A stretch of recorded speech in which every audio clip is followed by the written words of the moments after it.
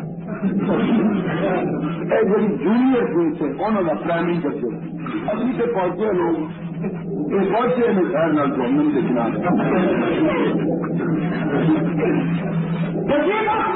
کلندر سب کچھ کر سکتے ہمیں ان تکلفات میں پڑھنے کی کیا ضرورت ہے. ہم تو بہت حضرت عبد القادر گیلانی رحمۃ اللہ سب کہو رحمۃ اللہ.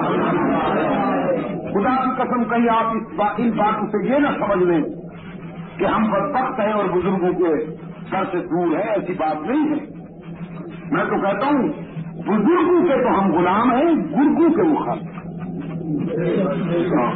بزرگ جن کی زندگی میں پیغمبر کی سیرت کی حکمرانی نظر آئے, ان کے پاؤں کی خاک لاؤ تو میں آنکھوں کا سرما بناؤں, ان کا جوتا لاؤ تو میں اپنا سر کا تاج بناؤں.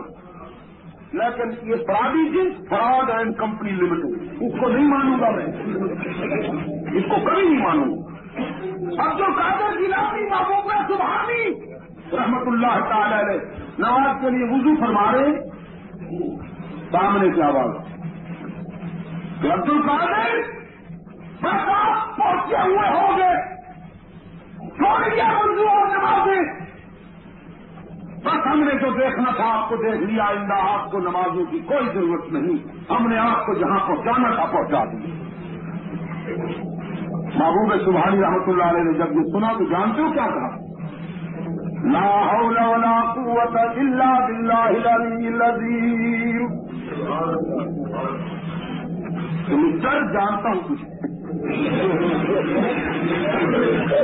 میرے آقا کو آخر وقت تک نماز معاف نہ ہوئی.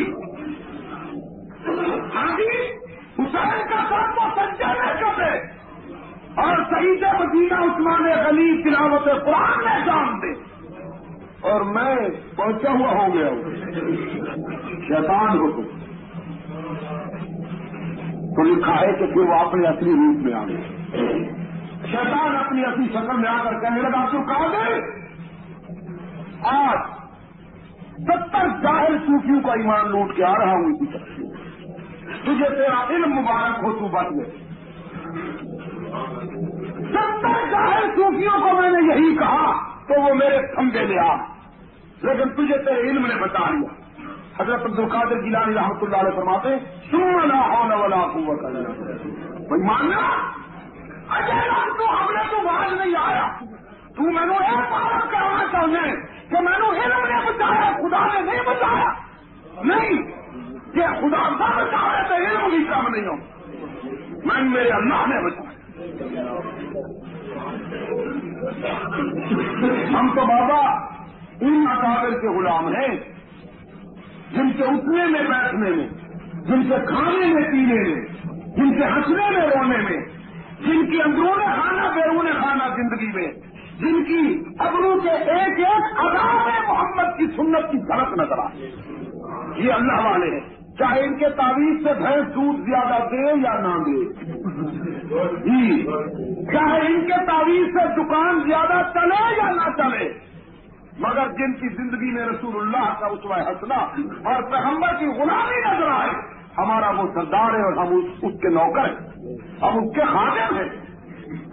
اور جو بابا جلسراغ, بابا سیاہ پیر ہم نہیں مانتے. ایک بات تو یہ ثابت ہو گئی کہ نجات کے لیے کسی نیک کا بیٹا ہونا کافی نہیں, غلامی بچاتی. عرض کیا میرے اللہ میرا خون جو ہے کیسے برداشت کروں اس کی ہلاکت. اللہ کریم نے فرمایا اعوذک ان تکون من الجاہلین. اگر آپ کی پدری محبت کا سوال ہے تو پیغمبر میری بھی تو غیرت کا سوال ہے. میں مشرک کو کیسے معاف کر دوں؟ بعض مسئلے غیرت کے ہوتے ہیں نا. اللہ کریم نے فرمایا کہ مشرک بیٹے کی سفارش کی اجازت نہیں. اس کے اپروچ کے لیے اگر آپ نے دوبارہ ہاتھ اٹھائے تو خطرہ ہے کہ کہیں آپ بھی اسی پارٹی میں کھڑے نہ کر دیے جائیں. بس اس کو میرے حوالے کیجیے. اور پھر محاسبے کا عمل جاری ہوگا. میرے دوستوں، حضرت نوح علیہ السلام نے خدا سے بات منوا لی. بولتے نہیں ہیں، بس کسی کو خدا کہتے ہیں جس کو کوئی مجبور نہیں کر سکتا. اور جب مانتا ہے، یہ نہیں کہ ہمیشہ نہیں مانتا، میں نے رات بھی بتایا، جب مانتا ہے تو اتنا جلدی مانتا ہے کہ مانگنے والا حیران ہو جاتا ہے. حضرت زکریا علیہ السلام نے ہاتھ اٹھایا اور پتہ کب؟ جب دیکھا کہ حضرت مریم کے ہاں بغیر موسم کے پھل پڑے. موسم گرمیوں کا ہے تو پھل سردی کے، موسم سردیوں کا ہے تو پھل. کولڈ اسٹوریج کا زمانہ نہیں تھا، فریزر ریفریجریٹر آئے نہیں تھے، برف کی چیزیں تھی نہیں. یہ منظر دیکھا. قرآن پاک میں آتا ہے حضرت زکریا علیہ السلام نے مریم سے پوچھا کہ انا لکی ھذا، کہاں سے آ گئے یہ پھل؟ جناب مریم نے جواب دیا ہوا من عند اللہ، خدا نے دیے ہیں، اسی کی طرف سے آئے ہیں. اور کہاں سے؟ حضرت زکریا علیہ السلام نے فرمایا یہ تو میں بھی جانتا ہوں کہ رزاق وہی ہے، لیکن اس کے کچھ ضابطے ہیں، دستور ہیں، کچھ اصول ہیں. حضرت مریم نے فرمایا ان اللہ یرزق من یشاء بغیر حساب. جب اس کی رحمت کا دریا جوش آتا ہے تو پھر وہ بے موسم سے دیتا ہے اور بے شمار دیتا ہے. تو ترجمان قرآن محمد عربی صلی اللہ علیہ وسلم نے فرمایا کہ حضرت نوح علیہ السلام کے دل میں ایک تمنا تھی، آج وہ لب پہ آ گئی. اس سے پہلے کبھی وہ تمنا لب پہ نہیں آئی. ہنالی کا دعا زکریا ربا. اب حضرت زکریا علیہ السلام نے بڑھاپے میں کانپتے ہوئے ہاتھوں کو اللہ کی بارگاہ میں بلند کیا. اور اب سنیے، قال رب هب لي من لدنك ذرية طيبة. عرض کیا میرے اللہ، آج تک بیٹا نہیں مانگا، لیکن آج اگر مریم کو بغیر موسم کے پھل دے سکتا ہے تو مجھے بھی دہی میں بیٹا عطا کر.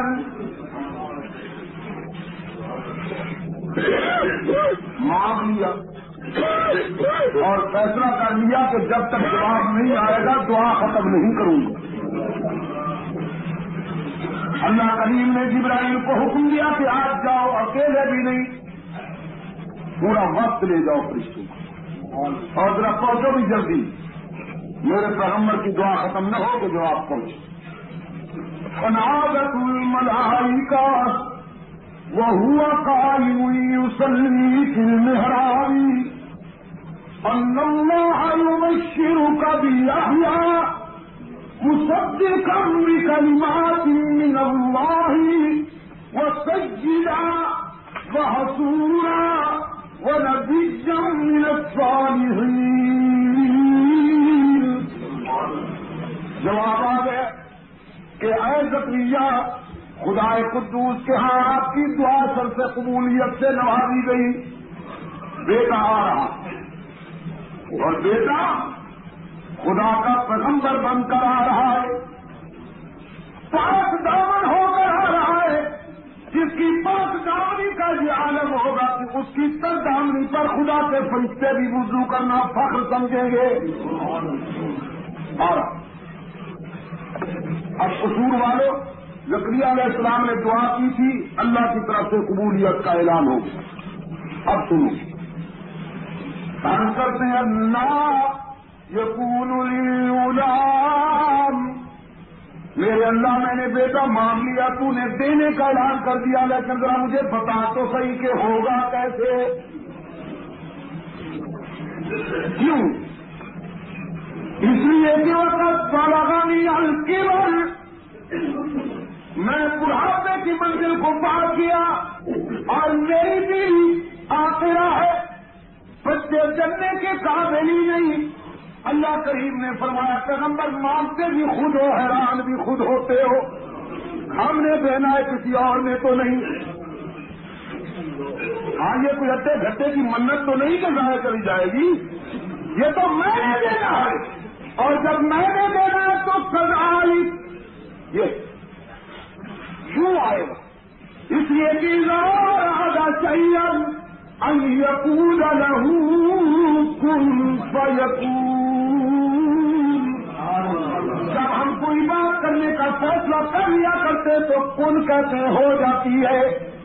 یہ دیکھو نا، کن کہا تو آسمان پھٹ گیا، کن کہا تو زمین پھیل گئی، کن کہا تو ستارے چمکنے لگے، کن کہا تو سورج کا دامن کرنوں سے بھر گیا، کن کہا تو چاند کو چاندنی ملی، کن کہا تو گلشن مہکنے لگے، کن کہا تو بجلیاں چمکنے لگی، کن کہا تو سبزے لہکنے لگے، کن کہا تو پرندے چہکنے لگے، کن کہا تو بادلوں کے قافلے رواں دواں ہو گئے، کن کہا تو سمندر معظم ہو گئے، کن کہا تو دریاؤں کو بہاؤ ملا، کن کہا تو شاخوں کو جھکاؤ ملا، کن کہا تو طوفانوں کو جوش ملا، کن کہا اللہ اکبر تو سمندروں کو خروش ملا، کن کہا تو سبھا کو لطافت ملی، کن کہا تو سرسر کو شوخیاں ملی، کن کہا تو حوروں کو حسن ملا، کن کہا تو فرشتوں کو تقدس مل گیا، کن کہا تو جنت پھٹ گئی، کن کہا تو عرش کو رفعتیں مل گئی، اب کن کہوں گا تو تجھے بڑھاپے میں بیٹا بھی مل جائے۔ نعرہ تکبیر! جب میں نے دینا ہے تو مشکل کون سی ہے؟ یہ اس کے ماننے کا انداز ہے دوستوں۔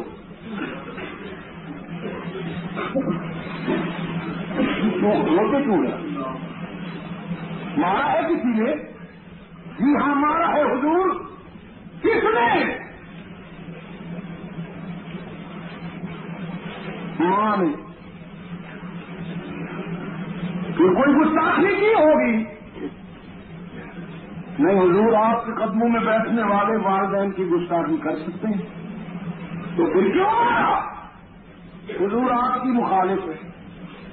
یہ پتہ کون ہے؟ اور استاد اور شاگرد باتیں کر رہے ہیں۔ استاد محمد عربی ہے، شاگرد حافظ الحدیث ابو ہریرہ ہے، سب کو رضی اللہ تعالیٰ عنہ۔ آپ کے موطن ہیں یہ بزرگ۔